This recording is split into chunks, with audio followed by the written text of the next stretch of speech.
Hello, I'm Nancy Perlman here in the Federal Democratic Republic of Ethiopia. On this edition of Eco News, we explore some of the rich cultural heritage in East Africa and view wildlife in its natural setting. Stay with us as they take us to ancient religious sites, national parks, and various other cultural and scenic places. Hello. Hi, welcome to Ethiopian Airlines. How are you? Hi, I'm Sasaulu Shtikla, a traffic and sales manager of Ethiopian Airlines here in Los Angeles. We are the premier airline, flying to more than 52 destinations in Africa and more than 92 destinations all over the world. We are ecological. We believe in green growth. We are planning to plant a tree for every passenger every time they fly with us. The Tigray Cultural Association's musicians and dancers are presenting a special performance for us of traditional songs and dances.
Today I'm in the Oromia area of Ethiopia.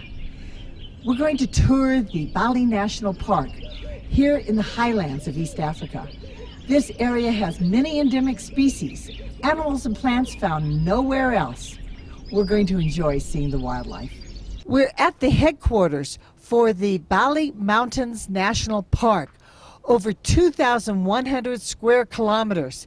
It's large. This morning we were here on the plateau. We're going to visit some of the other forested areas and get to see the variety of plant and animal life. My name is Armaya Nagali. I'm a tour guide here in Bale Mountain National Park. The Bale Mountains National Park is established in 1970, and the main purpose for the establishment is to conserve the two endangered mammals. Those are Ethiopia wolf and mountain yala, which is this Bale Mountain National Park is mostly known by.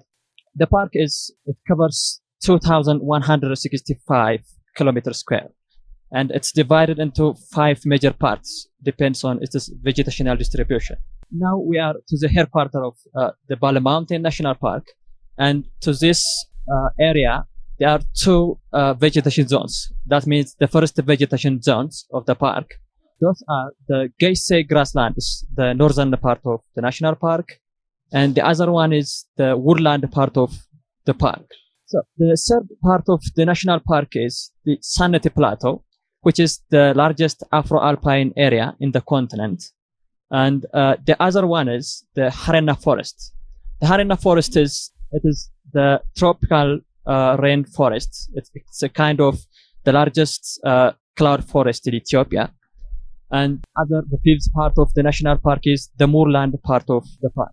If we drive about 3 miles, we can get to Tulu Dimtu, the highest point here on the Sanati Plateau in the Bale Mountains National Park.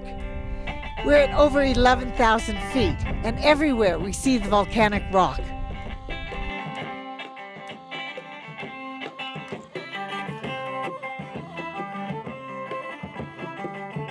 We are in the old city of Aksum. Here we are in the Stella Park. In the Stella Park there are a lot of archaeological sites and archaeological museum, obelisks, Aksum obelisks. These monuments are believed to be built on 3 AD, and as you can see, they do have different kind of decorations. While we're here at the Stela Monument Museum, we see a ceremonial procession on the way to the church.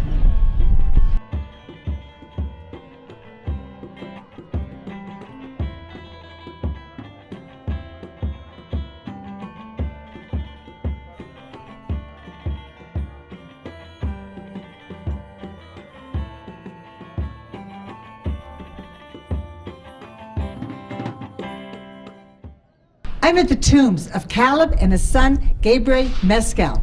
This was also the site of their palace. Caleb was both a Christian saint and king in the 6th century AD. His Aksumite kingdom ranged from the northern part of Ethiopia across the Red Sea to Yemen and the southern part of the Arabian Peninsula.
Today, I am dressed in Oromo clothing to go to a traditional coffee ceremony.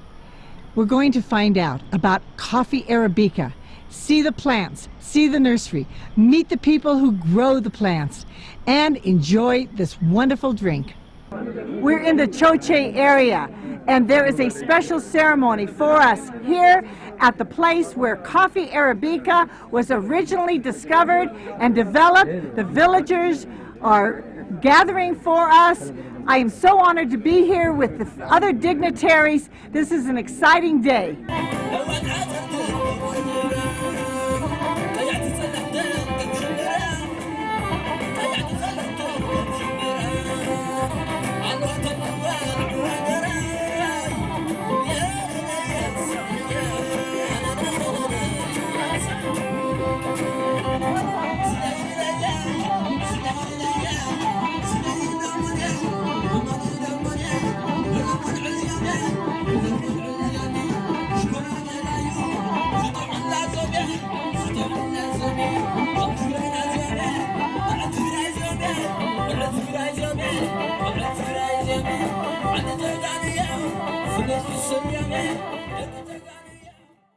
I am being presented by the elders here this wonderful coffee, the origin of coffee Arabica from the Jima zone. This is so nice. Thank you so very much. Thank you. My name is Haile Fufa. Professionally, I am an agronomist working for Oromia National State Agricultural Bureau. This is in Oromia. We are producing coffee by 4 systems. One, forest coffee. The second one is semi-forest coffee. The third one is garden coffee. The fourth one is plantation coffee.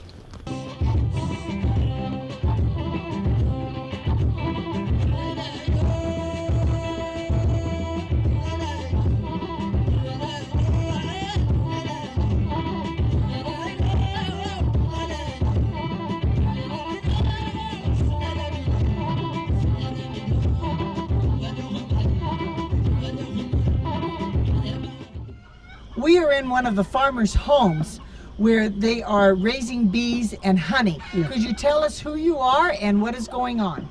Yeah, in fact, these are the farmers.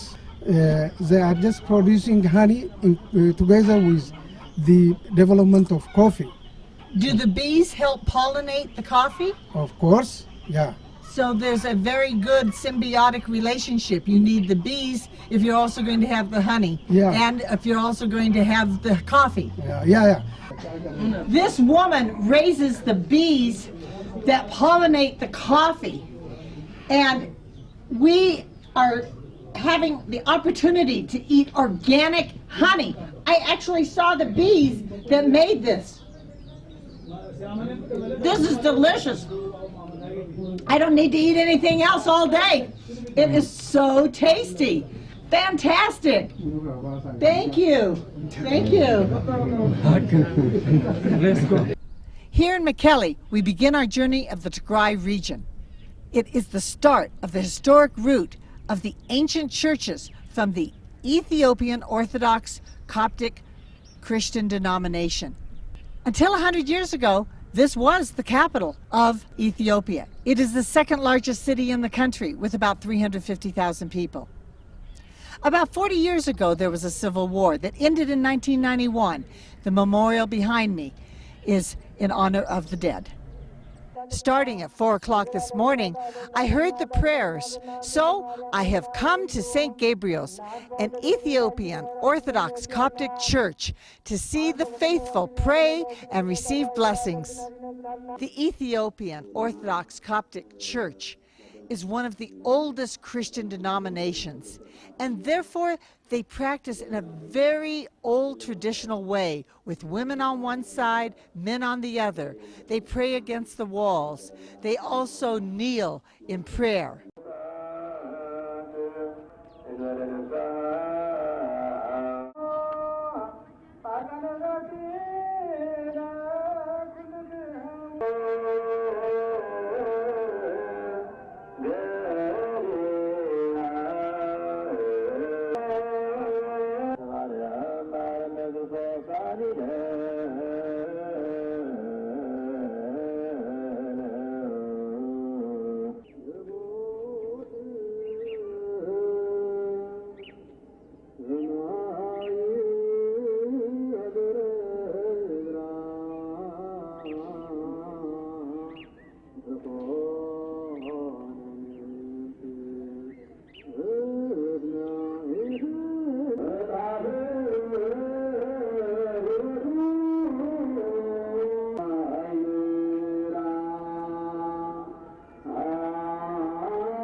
My name is Kataman Berber.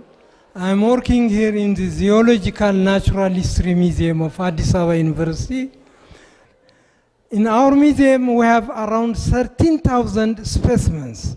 Totally, we have this specimen in this museum. In this room, we have some beautiful butterflies, but right now I'm looking at corals that came from the Red Sea, but Ethiopia is landlocked. This one is collected before the separation of Eritrea with Ethiopia is from Red Sea. In addition to showing me all the wonderful specimens, you have many school children. Yeah, that's our big visitors are school students.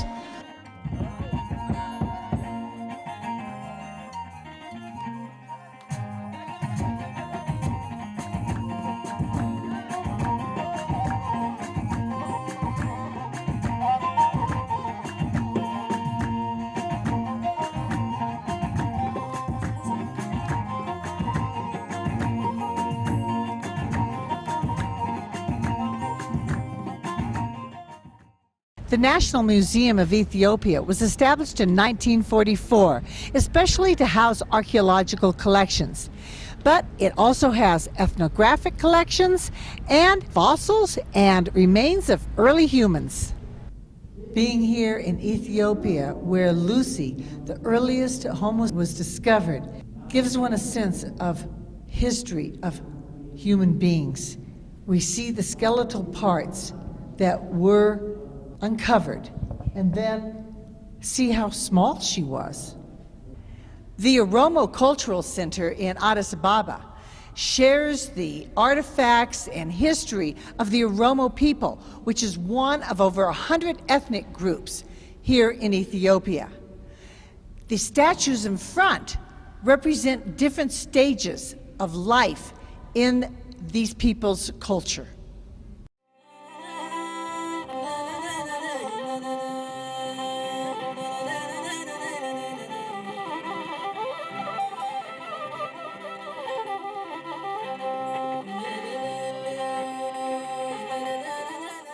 With me is Bertakan Jima. She is the artist in residence here at the Oromo Cultural Center. And we can see beautiful, gorgeous pictures that you've painted of some of the most famous runners in the world, world-class Ethiopian distance runners.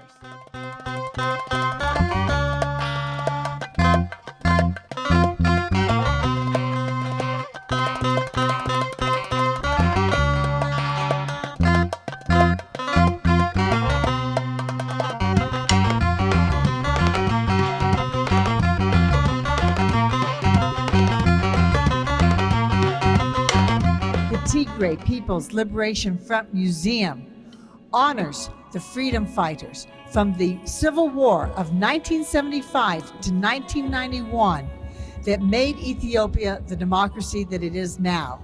There are pictures of how they fought, what they used, how they lived, as well as many of the artifacts that they used. Behind me are some of the over 60,000 martyrs who died in this effort.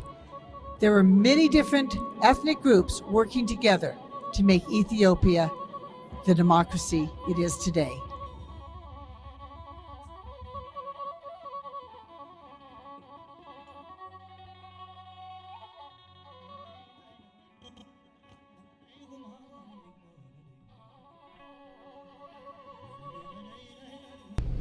My name is Sufilole Wakayo from Madolabi University, External and Public Relations Office. Madolabi University is one of the universities which is found in Ethiopia, which is under the Ministry of Education. And the university inherited this name from the very historical area of Madawalabu, special area, which have the center of Oromo pupils. And we do have about 11 schools, 2 campuses, which is the main campus here in Robe, and the second campus which is found in Health Science or Goba Referral Hospital in Goba.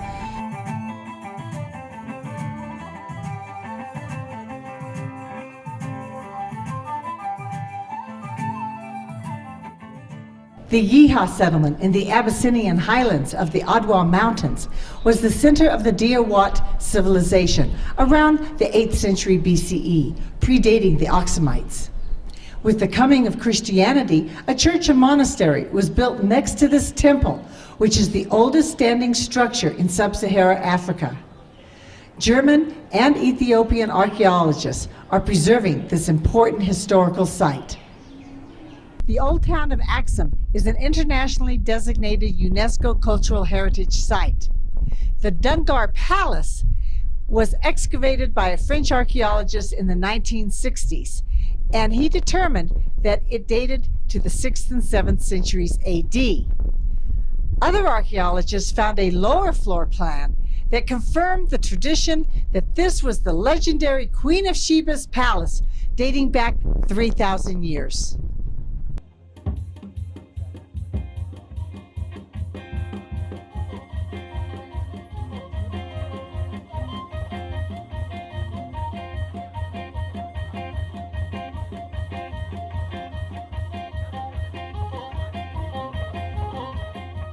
With me is Fitsum Abadi.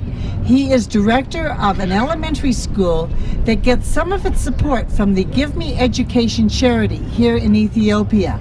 We need additional classroom and we need stationary materials, even food. Many of them are the poor students, so they need basic necessities. The charity helps 30 of the poorest students who were out begging, and so instead of doing that, they are here getting an education, improving their life, and learning to have a different kind of lifestyle. The Archaeological Museum here in Aksum has artifacts from around the area dating back to 1,000 years BCE. But this tomb was found on site. There are also modern paintings depicting the kings and the saints from the Christian era, from 4th century AD to the present.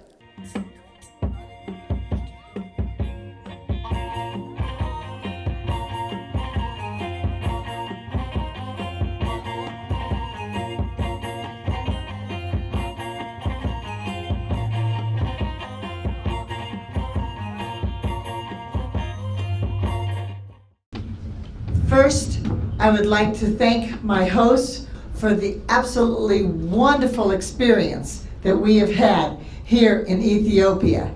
And your tour guide, Dawid, has been absolutely fantastic arranging everything, and the local tour guides. We have had a wonderful trip. Thank you so very, very much. I would like to say that Ethiopia has so much to offer. Your ancient archaeological sites are so beautifully protected and preserved. I was thrilled to see the wildlife in its natural setting. And then your culture, your beautiful traditional dress, and your songs and dances are beautiful and wonderful. And I hope you preserve it, and I hope that you continue in that area. I'm here at the Safamar Cave, named after a saint. The local people, both Muslim and Christian, come here 3 times a year to pray for rain. The cave is over 10 miles in length. We're going to walk a short section.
The friendly villagers, fascinating churches, ancient ruins, and marvelous songs and dances of the Federal Democratic Republic of Ethiopia have made our trip special.